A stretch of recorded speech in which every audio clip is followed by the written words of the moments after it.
Hey guys, it's my second video. Today I'm going to start our read aloud for the class. I'm going to be reading something a little different than I would normally read aloud since we're not in school and we're not getting to do much social studies work. I'm going to read this book, one of the I Survived series. I know that a lot of you have read some of the series and you guys really enjoy them. This one's on the American Revolution, so this was our next topic to study in social studies, and I thought it would be just a creative way to get some info out there about the American Revolution for us to read this I Survived book. I have a guest reader today, Jack. Those of you who were in our video chat earlier met Jack. He's our lazy 23-year-old cat who does nothing all day except this. So I'll get started. I'm going to read probably chapters 1 and 2, maybe 3. We'll see how long. Okay, so chapter 1, August 29th, 1776, in Brooklyn, New York. Nathaniel Fox was too young to be fighting in the Revolutionary War. He was only 11 years old, but here he was on a blood-soaked battlefield in Brooklyn, New York. Thousands of British soldiers were on the attack, and Nate was sure that he was about to die. Gunfire crackled through the air. Crack! Cannon blasts shook the ground. Kaboom! Already, one of Nate's friends was lying dead in the dirt, shot through the heart. And now Nate was running for his life. He tore through the thick forest, dodging trees and stumbling over rocks. His mind swirled with fear. Blood pounded in his ears, and then came an even more terrifying sound. Heavy footsteps right behind him. Nate whipped his head around in a panic. Over his shoulder, he saw an enormous soldier chasing after him. The man's musket was aimed at Nate's back. Attached to the gun's tip was a killing sword, a bayonet. Nate ran faster, desperate to escape, but he could hear the man's pounding steps and his grunting breaths. "I'm not a soldier!" Nate wanted to scream, but it was too late. The man was closing in. Closer, closer, closer. Nate braced himself. He was sure this was the end. And then came an ear-shattering blast. Boom! Nate saw flames, a blinding light, and then the world went black. Chapter 2. 7 weeks earlier, on July 11th, 1776, at 12 o'clock noon in Norwalk, Connecticut. Nate crawled along his uncle's vegetable garden, tugging up weeds and flicking away fat green worms. The burning sun cooked his back. His muscles ached from hours of work, but even worse was the sound of his uncle's voice, barking through the open dining room window. His uncle was talking about the war with England. Nate peeked through the window. His uncle, Uriah Storch, was sitting in the fine wooden table. He was eating his noon meal with his best friend, Mr. Marston. Nate breathed in the delicious food smells, but there was nothing delicious about watching Storch gobble the leg of a roasted goose. Storch pretended to be a gentleman, but Nate had seen hogs with better manners. "George Washington should be hanged," Storch was saying, cracking the poor goose's bone with his large teeth. You guys can see the picture here of them eating lunch. Oops.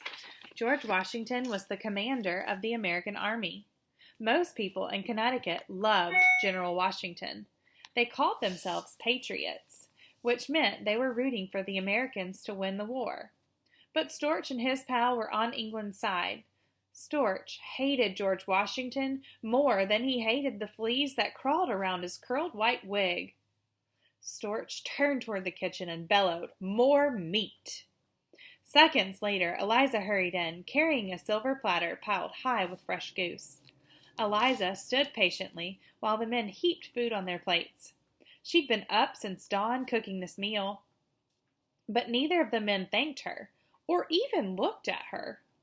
Nate hated living here with Storch, but Eliza had it far worse. Nate was his nephew. Eliza was Storch's slave. Nate caught Eliza's eye through the window. He pushed together his lips and puffed out his cheeks, the best Storch imitation. Eliza raised her eyebrow at Nate, a reminder that he'd better watch himself. Storch was always looking for an excuse to give Nate a whack with his walking stick. He would not be happy to see Nate's blue eyes peering through the window. Nate ducked away. He had hours of work left to do, but he needed a break from the heat. He went to a shady spot under the cherry tree and looked down at the Long Island Sound.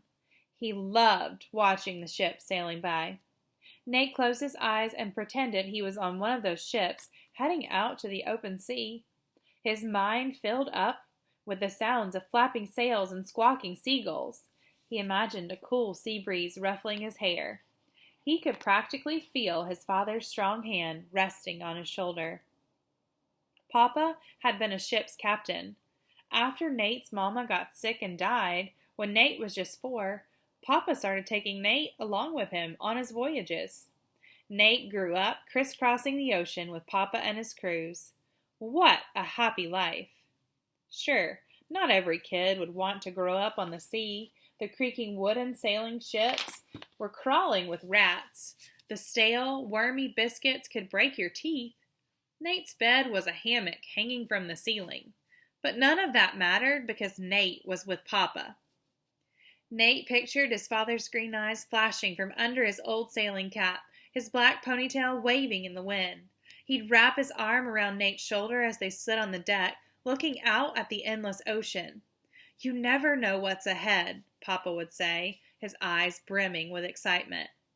But now a wave of sadness crashed over Nate. Papa died almost 2 years ago, while they were sailing home from a trip to the Caribbean islands. The voyage had been smooth with steady winds, a glassy sea, and a crew of 10 men. Nate's favorite crew member was Paul Dobbins, a joking 18-year-old with bright red hair and a gap-toothed grin. He'd sailed with Papa before and had always treated Nate like a favorite brother. They had been halfway through their 3-week voyage home when they sailed into the path of a wicked storm. It came out of nowhere, a ferocious squall, with swirling black clouds, pounding rain, and lightning that tore open the sky. The winds blew like dragon's breath. Waves crashed over the deck. Papa and the crew worked frantically, sliding across rain-soaked decks and pushing through the whipping winds. Giant, twisting waves spun the ship like a toy. The crew managed to take down the sails, but when a 20-foot wave grabbed hold of Papa and swept him off the deck, in a blink, he was swallowed up by the sea and gone forever. Suddenly, Nate was an orphan with just one living relative in the world, the uncle that Papa had always hated. Papa had stayed away from Storch, a man as mean as he was rich. Storch was the last person Papa would have wanted Nate to go live with. But where else could Nate go? Paul had promised to stay in touch. He'd hugged Nate tight and sworn he'd always look after him. "We're blood, you and me," he'd said. But that was just talk. Nate hadn't heard a peep from Paul in 2 years, and he had no idea why. Nate knew he should be thankful that Storch gave him a home. Plenty of orphans ended up as beggars. At least Nate had family to take him in. Except Storch had never treated Nate like family. A stray dog was more like it. It was Eliza who'd made sure Nate knew he wasn't alone in the world. During Nate's first months with Storch, he was tortured by nightmares. He'd wake up and find Eliza sitting by his bed. She'd be gripping his hand tight, like she'd just pulled him out of the churning sea. She was Nate's family now. Nate stood there under the cherry tree, his mind swirling with sad memories. He was so distracted, he didn't hear the footsteps creeping up behind him. Something poked his back. A voice growled, "Back to work or I'll chop you up." Chapter 3. Nate stood very still. "Are you a pirate?" Nate asked. "Yes," the voice said. "A pirate. I want my treasure." Nate's heart lifted up. He whirled around to face his attacker, 3-year-old Theo, Eliza's little boy.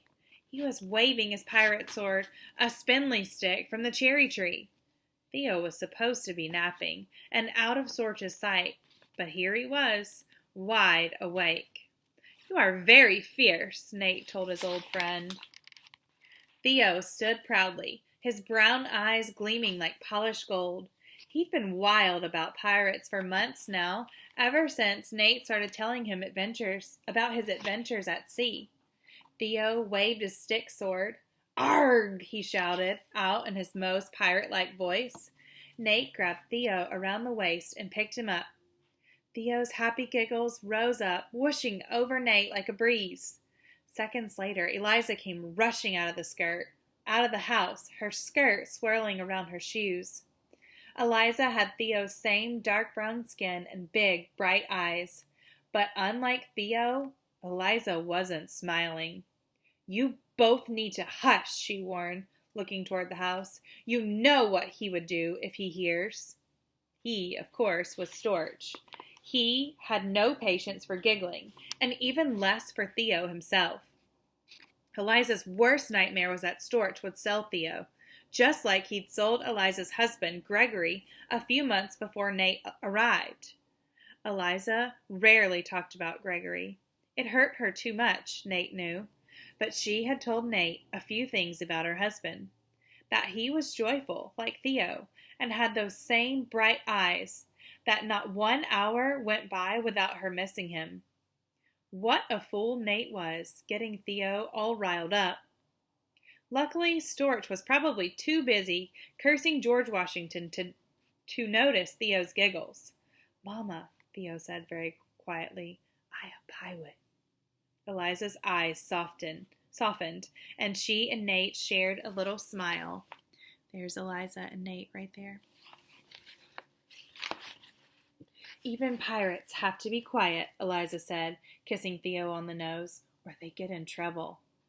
Storch's voice bellowed from the house. "Cake!" "I'll keep this pirate out of trouble," Nate promised. Eliza rushed inside to serve Storch and his friend. Theo put his face close to Nate's. "Tell a pirate story," Theo begged. "Tell about Slash." Slash was Slash O'Shea, the greatest living pirate. Nate had grown up hearing Papa's stories about Slash, and Nate had shared most of them with Theo. Slash got his name from the dagger strapped to the stump where his hand used to be. Some pirates were nothing more than low-life thieves. They captured ships and stole everything they could. They murdered anyone who got in their way. Not Slash. He'd never killed a man, and he gave some of his treasure away, mostly to orphans. He'd sneak into cities disguised in ragged beggar's clothes and hand out gold coins to kids living on the streets. "I'll tell you a Slash story later," said Nate. "How about a song?" A grin spread across Theo's face. He loved when Nate sang shanties, the songs sailors crooned as they did their work. Nate sang Theo one of Papa's favorites, about the sun rising up over the sea. Soon enough, Theo's eyes were closed. Nate gently pried the stick sword from Theo's hand. He lifted his little friend up and carried him to a soft patch of grass. Then Nate went back to his weeds and worms. Storch and Marston had finished their cake and were puffing on cigars. They were still talking about the war. "Don't worry, my friend. This war will be over soon," Storch was saying. "The king sent hundreds of ships. The big battle is coming any day.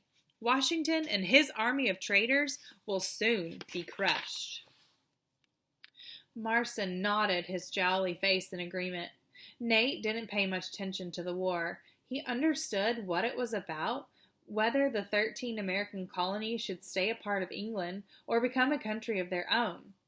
He remembered the late-night talks on Papa's ships. Nate would lie in his hammock and listen to Papa and the men griping about England and King George. There was no mention of a war back then. Most of the men were proud that America was part of England, the most powerful country on earth. But they hated paying so many taxes.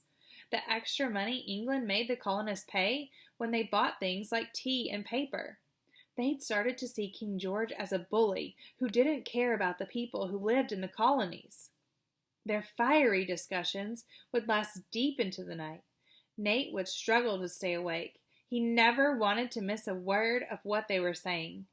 But now Nate didn't care about King George.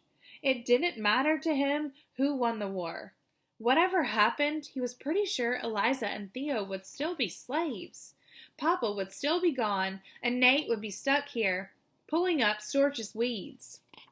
Nate stopped listening to Storch and Marston. Time crawled by. The front door banged open, and Mr. Marston walked out to his waiting carriage. Storch stood outside and waved goodbye as he puffed on a cigar. It was right then that Nate realized that Theo wasn't asleep in the grass anymore. Nate scanned the yard until he spotted the little boy. He was next to the house, just a few yards from Storch. Theo had found a new pirate sword, an enormous stick, almost as big as he was. He was spinning around and around like a top. The stick whipped around with him. Storch had his back turned and couldn't see Theo. Just then, Theo stumbled. The stick slipped from his hand. It flew surprisingly fast, like a spear. And it was heading right for Storch's head. Nate's heart stopped. He opened his mouth to scream out a warning, but it was too late. Thwack! The stick smacked Storch right on the back of his head. He cursed in pain, and then Nate's uncle fell to the ground like an empty sack.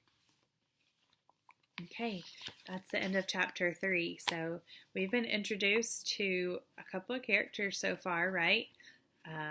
Nate and Eliza, Theo, and then Nate's uncle are our main 4 that we're dealing with.